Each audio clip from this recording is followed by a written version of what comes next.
है, क्योंकि सुरक्षा के मद्देनजर यह कदम उठाया गया है।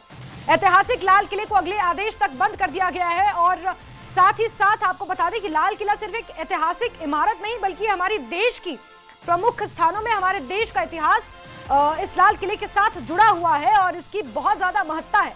और लाल किले के ठीक सामने ये ब्लास्ट हुआ है जो अपने आप में कई गंभीर सवाल खड़े करता है, लेकिन दिल्ली में लाल किले को अगले आदेश के लिए बंद कर दिया गया। अगले आदेश तक के लिए लाल किले को बंद कर दिया गया है। यूं अमूमन लोग लाल किले का दीदार करने जाते थे, यहाँ पर आप टिकट लेकर अंदर घूमने भी जा सकते हैं। लाल किले के ठीक बाहर बहुत सारी मार्केट भी है, चांदनी चौक और इसके अलावा सदर बाजार भी आसपास ही है। साथ ही साथ यहाँ पर बहुत ज्यादा भीड़ भाड़ रहती है, शादियों का सीजन है। चांदनी चौक में, सदर बाजार में बहुत सारे लोग शॉपिंग करने जाते हैं। खचाखच भरा हुआ ये इलाका रहता है। आईएसबीटी बस स्टैंड भी, इसके जो इंटर बस टर्मिनस है वो भी बहुत ज्यादा करीब ही है।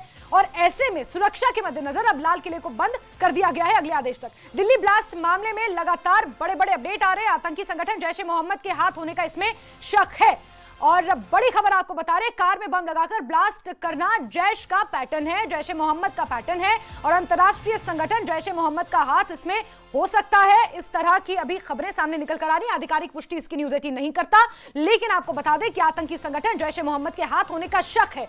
क्योंकि अगर हम इस तारीख की भी बात करें जिसका जिक्र अभी थोड़ी देर पहले मैंने किया, जिसके घर से हमने आपको तस्वीरें भी दिखाई, जिसे डिटेन किया गया पूछताछ के लिए, जो कार का मालिक बताया जा रहा है वही कार जिसका इस्तेमाल दिल्ली में लाल किले के ठीक सामने ब्लास्ट के लिए हुआ है, वो भी जैश से इंस्पायर्ड बताया जा रहा था। यतेंद्र हमारे सहयोगी जुड़े हुए हैं हमारे साथ। तो यतेंद्र यहां पर मौके पर मौजूद हैं और ब्लास्ट के बाद ये दिल्ली की पहली सुबह आपको दिखा रहे हैं, जहां पर जांच एजेंसियां, फॉरेंसिक टीम, सीआरपीएफ, इसके अलावा कई और सुरक्षा जांच एजेंसियां लगी हुई हैं, डटी हुई हैं। और अभी तक जो अपडेट सामने निकल कर आया है, जैश का हाथ इसमें हो सकता है।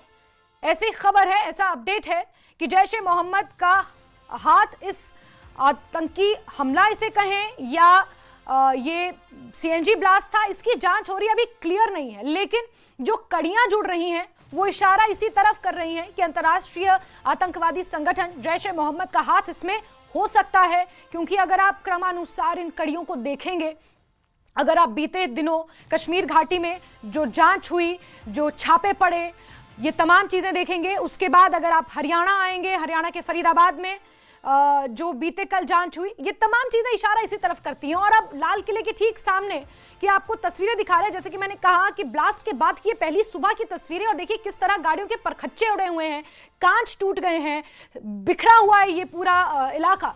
और बीते कल यहां पर जो धमाका हुआ उससे दिल्ली दहल उठी है, लोग डर के साए में हैं। और ये हरियाणा नंबर की I-20 कार जो पुलवामा के रहने वाले एक शख्स की बताई जा रही है और अब सीधे तार वहां पर भी जुड़ रहे हैं। 9 लोगों की जान चली गई है, 24 के आसपास लोग जख्मी हैं जो अस्पताल में भर्ती हैं। हालत कईयों की गंभीर बनी हुई है। प्रधानमंत्री नरेंद्र मोदी ने उनके जल्द स्वस्थ होने की कामना की है, शोक संतप्त परिवारों के प्रति अपनी संवेदनाएं व्यक्त की हैं। लेकिन साथ ही साथ जांच ये हो रही है कि आखिर इस तरह की घटना, अगर ये आतंकी हमला है तो ऑपरेशन सिंदूर अभी भी जारी है। किसी भी तरह का हमला भारत में युद्ध की कार्रवाई माना जाएगा, ये आपको याद होगा रक्षा मंत्री राजनाथ सिंह का बयान। और ऐसे में सुरक्षा एजेंसियां, हमारी सेना पूरी तत्परता के साथ लगी हुई हैं।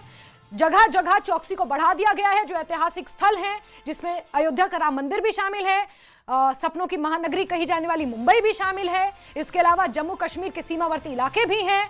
तमाम जगहों पर चौकसियों को बढ़ा दिया गया है। लगातार सुरक्षा बढ़ती जा रही है और जांच, सबसे बड़ा सवाल यह है कि जांच हो रही है। गृह मंत्री अमित शाह 9:30 बजे आला अधिकारियों के साथ बैठक करने वाले हैं और यह बैठक अपने आप में महत्वपूर्ण होगी। मानकर चलिए कि अगर यह आतंकवादी हमला है तो फिर इस आतंकवादी हमले को अंजाम देने वालों की खैर नहीं है।